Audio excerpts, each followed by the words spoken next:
చంపకు నన్ను, నేను చాలా జాగ్రత్తగా ఉంటాను రౌడీ, జాగ్రత్తగా ఉంటాను అని ఏడ్చేశాను. హైనస్ ఏంటిది అని నా కళ్ళు తుడిచాడు.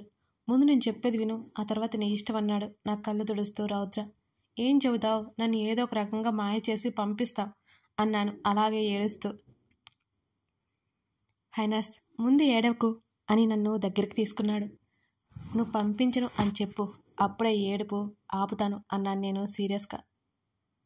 అది కాదు హైనస్, నీకు ఆరోగ్యం సరిగ్గా లేదు, మమ్మీకి ఆరోగ్యం బాగాలేదు, నేను నీకు అందుబాటులో ఉండలేను.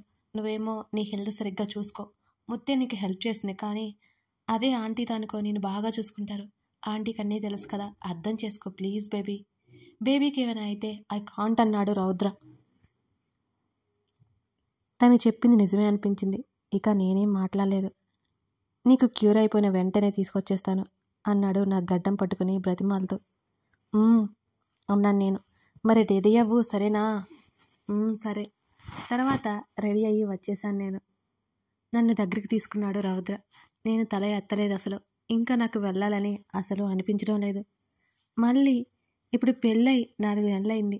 మా మధ్య బాండింగ్ అంతకంతకు పెరిగింది. అసలు తను లేకుండా ఎలా ఉండాలో పాలు పోవడం లేదు నాకు. హైనస్ ఏం ఆలోచిస్తున్నావు అని అన్నాడు రౌద్ర.